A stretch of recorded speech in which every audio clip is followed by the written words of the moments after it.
What up gang, Malaysia, Indonesia, Singapura, Brunei. Assalamualaikum, it's your boy Kimisko Verto and welcome back to my channel yang semestinya hanya akan bersembang, berborak, tentang One Piece. Alright guys, gila guys, setelah seminggu lebih kita tunggu, akhirnya keluarlah pun spoiler One Piece chapter 1107. Yang epicnya dekat sini, ternyata kali ini Oda bukan bagi satu sahaja epic scene, tapi nampaknya chapter ni akan ada banyak gila moment. Sebelum tu, bagi korang yang tak nak kena spoiler, korang boleh skip dulu video ni. Sebab video ni memang terang-terang, aku dah tulis pun dekat tajuk video ni kan, tentang spoiler. So akan memboncorkan segala-galanya kepada korang.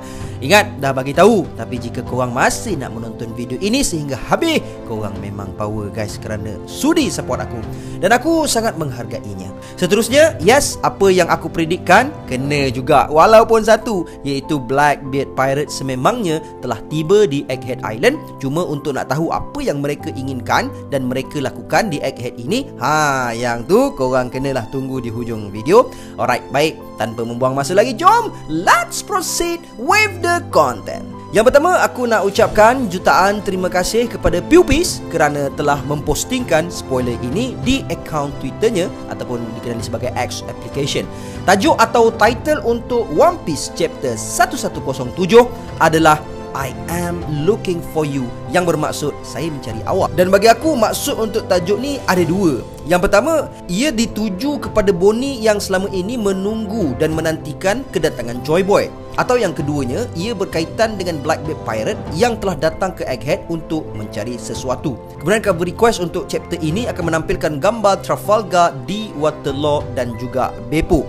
So guys, sebelum ni kan kita tengok dalam chapter 1093 kan, pertarungan yang epic antara Blackbeard dengan Law. Tapi masih lagi belum ada kesudahan lagi lah untuk animenya tu kan. Cumanya kita tahulah, kita tengok manga ni siapa yang menang, siapa yang kalah. Law lah yang menang, Blackbeard lah yang kalah kan. Jadi kat sini mungkin Oda masukkan cover request ni, dia letak kat sini saja-saja nak bagi kita ingat balik dekat Captain kesayangan kita jugalah kan. Lalu spoiler yang pertama mengatakan yang Kashi dan Oimo ada bersama Giant Pirate, di mana mereka ini kalau kita boleh tengok sebelum-sebelumnya, mereka ni pernah menjaga pintu keadilan dekat Enies Lobby. Bukan The Justice Gate yang bos warga bapak tu, tapi diorang ada lah dekat Enies Lobby, yang diorang menjaga pintu jugalah dekat sana kan, pintu gerbang besar kat sana. Disebabkan keadaan itu, God di Usopp telah melihat Giant Pirate tersebut dan terkejut kerana mereka benar-benar telah datang. Di bahagian yang lain, Jinbei masih dalam perjalanan untuk menghentikan pertarungan antara Zoro dan Lucci. Dan ternyata Zoro masih menentang Lucci pada ketika itu, dan kita akan melihatnya dalam satu halaman, di mana di halaman itu Zoro yang masih clash dengan Lucci sambil bercakap. Kemudian adegan berpindah ke adegan yang sangat dinanti-nantikan kita, iaitu berkenaan our bakat Sencho, our Joy Boy Luffy. Luffy bertanya kepada Bonnie mengapa dia menangis, dan Bonnie berkata kepada Luffy bahawa dia sudah menunggu kedatangan Nika sejak dahulu lagi, dan bahkan sehingga sekarang dia masih mencarinya. Nika. Luffy menjawab, kenapa cari aku? Kan aku ada dekat engkau je sepanjang masa. Luffy ni pun satu hal bangang juga kan, lantak kat dia. Habis tu Luffy mengatakan bahawa dia melihat serangan Bonnie itu lemah, dan kemudian dia nak bagi tahu dengan Bonnie, dia kata apa? Ni dia serangan ni, abang nak tunjuk cara betul-betul nak serang. Boom! Dia bagi. Luffy telah menumbuk Satan berkali-kali di mukanya menggunakan teknik baru yang dipanggil Gomu Gomu no Dawn Gatling. Kemudian kita ditunjukkan Admiral Kizaru yang datang dan cuba untuk dia nak teruskan dia punya misi lah. Dia nak bunuh Bonnie dan juga Vegapunk. Tapi Sanji tidak akan membiarkan keadaan itu berlaku guys, dan Sanji telah menghalang serangan dari Kizaru tersebut, manakala Franky dan Kizaru terkejut kerana Sanji mampu menghalang serangan laser tersebut. Kemudian Vinsmoke Sanji berkata cinta lebih kuat daripada cahaya. Kembali ke adegan pertarungan Nika versus Sutton.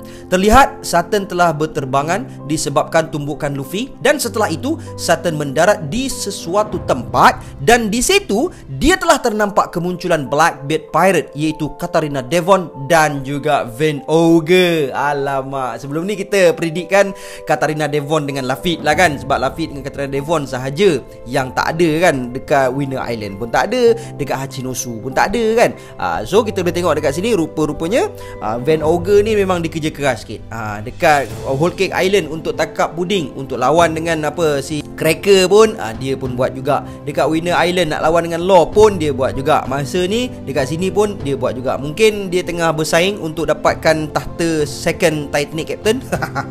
Lepas tu terlihat mereka bercakap sesama sendiri tentang Teach dan matlamatnya serta keturunan istimewanya yang telah diketahui oleh Saint Jegarcia Sutton. Nampaknya dekat sini bakal ada pendedahankah untuk chapter 1107 ini berkenaan dengan bangsa Teach. Sebab sebelum ni kita kaitkan Marshall D. Teach ni dia ada kena mengena dengan bangsa Kuma, dan bila kita tahu yang Kuma ni bangsa dia adalah Buccaneer, mulalah kita macam nak dorong pendapat kita ke arah tu, yang Teach ni pun daripada bangsa Buccaneer kan. Tapi rupa-rupanya mungkin ada lagi bangsa lain ni, ada lagi bangsa lain. Takkan Oda nak rebah dengan teori daripada fans dia kan. Mesti dia akan stood up-nya. Okey, disebabkan itu Sutton ingin menyerang mereka, tetapi Van Ogre dengan menggunakan kemampuan Devil Fruit dia, Wapu-Wapu Nomi itulah, dia memindahkan kedudukan mereka dan kembali ke kapal sambil Van Ogre berkata, tugas mereka di Egghead Island telah selesai. Alamak, adakah itu tujuan asal orang, which is dorang nak ambil fotokopi?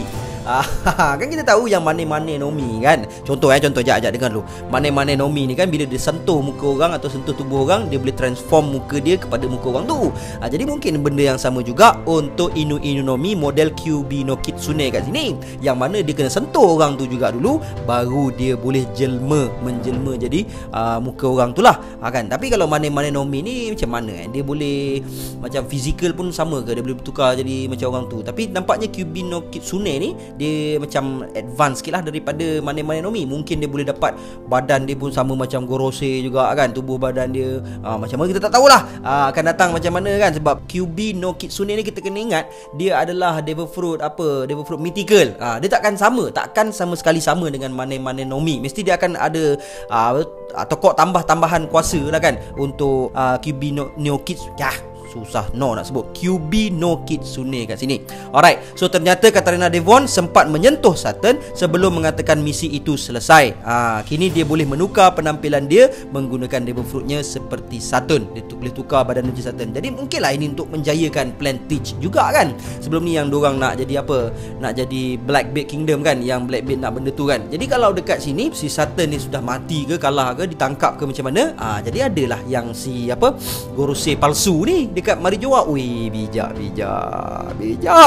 Dan pada halaman terakhir, ternyata Karibu telah datang meminta mereka, iaitu Katarina Devon dan Van Ogre, untuk membawa dia bersama mereka kerana dia sangat mengagumi Blackbeard dan impiannya adalah untuk berada dalam kru Blackbeard dan ingin bertemu dengan Blackbeard secara peribadi. Dan spoiler pun tamat. Setakat tu saja spoiler yang kita boleh bagi tahu. So nampaknya mungkin the certain someone yang Karibu cakap ni kan, masa kat Wano tu bila diorang borak-borak pasal Pluton ni ada dekat Wano, ada dekat lubuk bumi Wano ni kan.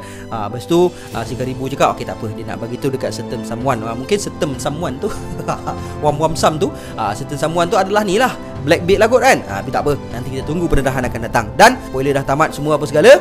Berita gembiranya adalah minggu depan tiada break. Jadi kita akan dapat melihat lagi apakah lanjutan yang akan berlaku di Egghead Island ini. Jadi nantikan full chapter review di next video kerana aku akan cuba berikan yang terbaik untuk menceritakan semula secara full di chapter review nanti. Teruskan support channel Kimis Coverto dan jangan lupa untuk follow TikTok aku dan jangan lupa untuk masuk live TikTok aku sebab insyaAllah aku akan buat live di TikTok secara harian sebab aku nak jual baju aku melalui sana. Dan kalau korang nak dapatkan baju-baju aku ni juga, korang boleh beli melalui link kat sini. Tak perlulah korang nak WhatsApp admin secara personal, korang terus beli melalui TikTok shop aku je kan. Senang, one click je. Ada apa size kat situ, kat situlah ada. Kalau tak ada, tak adalah kan. Tapi kalau korang nak WhatsApp admin pun tak ada masalah. Untuk customer support, untuk tanya untuk design lain apa yang akan dikeluarkan tu, tak ada masalah lah. Tapi kalau nak beli, untuk pembelian terus pergi kat TikTok shop je. Klik link dekat bawah ni, ataupun klik link dekat ruangan pin komen, aku dah sediakan. Beli terus kat situ Alright guys, so setakat itu saja perkongsian yang aku boleh beri pada kali ini. And gang, before I end, sedikit renungan. Jangan mengawasi orang lain, jangan mengintai gerak orang lain, jangan membuka aib orang lain, dan jangan menyelidiki orang lain. Sibuklah dengan diri kita sendiri, perbaikilah aib kita sendiri, kerana kita akan ditanya Allah SWT tentang diri kita, bukan orang lain. And until then my gang, there is no God except Allah. Assalamualaikum warahmatullahi